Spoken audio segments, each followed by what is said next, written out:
Welcome to Bill's Bridge Corner, Thursday, December 12th, 2013.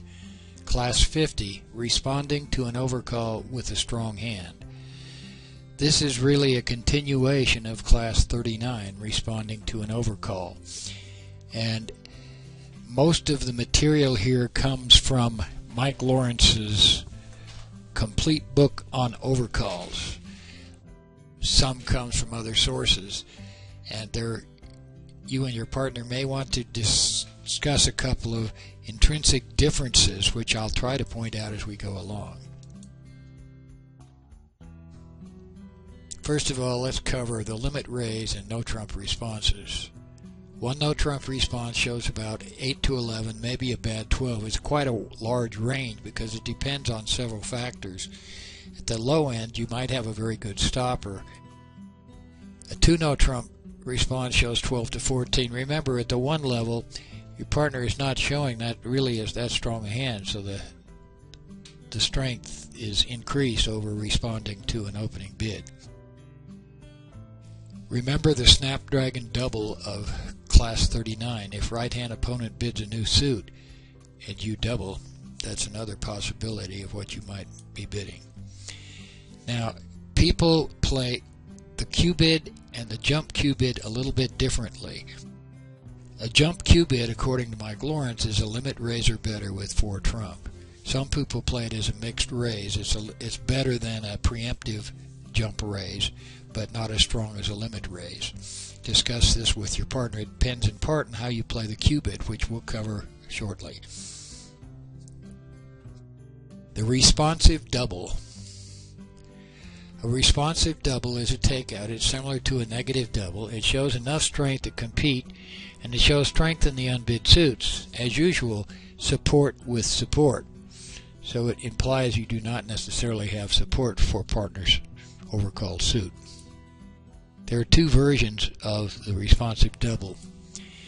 In version 1, your left-hand opponent opens, partner overcalls, right-hand opponent raises. This is probably the most common case. It's in effect through the 3 level. According to Mike Lawrence, it's 3 diamonds. But again, remember the Snapdragon double. A Western Q bid is available at the 3 level. Here's an example. Left-hand opponent bids a diamond. Partner bids a spade. North bids 2 diamonds, a raise. You make a responsive double. Pass. Your partner now bids 2 hearts. When you bid 3 diamonds, you Q bid now as a Western Q bid, asking partner to bid 3 no trump if he has diamonds stopped. Unlikely he does, but that's how it's translated. He bids 3 no and all is happy. The second version of the responsive double is left-hand opponent opens, partner doubles, and we're going to get into double a little bit later. Right-hand opponent raises. It's similar, and it's also in effect through the 3 level. And again, Lawrence suggested through 3 diamonds. You may want to go to 3 spades. Some people only go through 2 level, so discuss with your partner. At the 4 level, a double is typically a penalty. Don't confuse the support double and redouble in classes 40 and 41. They're different animals. Here is the special responsive double under special doubles. You'll see it there under responsive doubles. I have it marked as through 3 diamonds and a maximal double also, which I'm not sure where we've covered that yet. We will in a future class, but the responsive double, I have it marked through 3 diamonds. Put the response double on your convention card, and responsive double is really not alertable if you notice. The Q bid. Discuss with your partner. Certainly the Q bid is forcing. Most of this comes from Mike Lawrence. Some play the Q bid strictly as a support, but what do you do with a strong hand if a new suit is not forcing?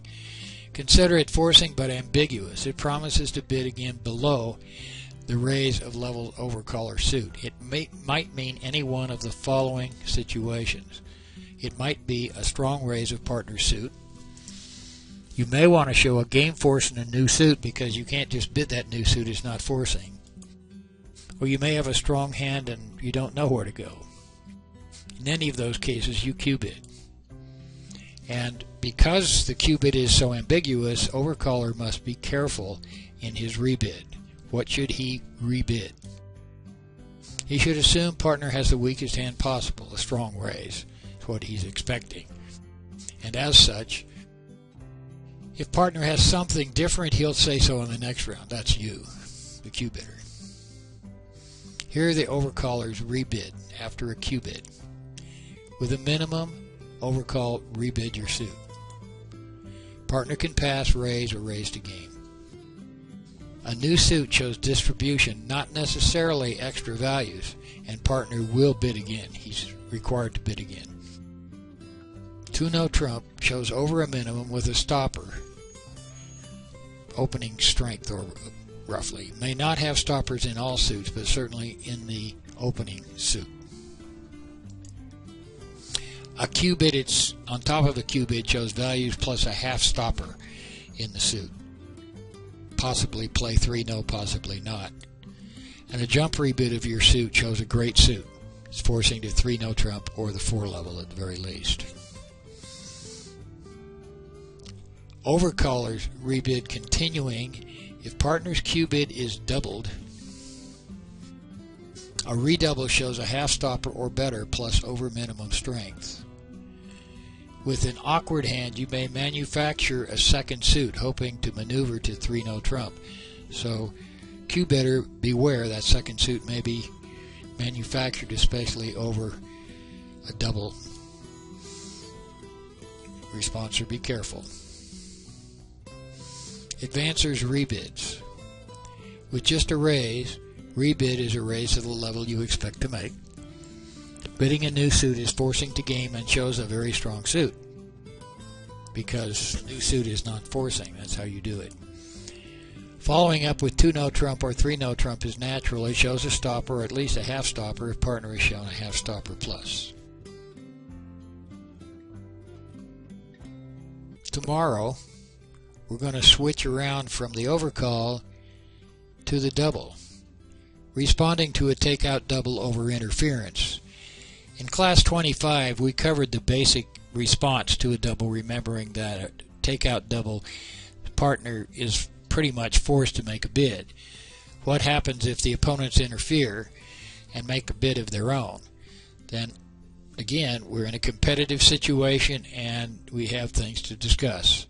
See you tomorrow.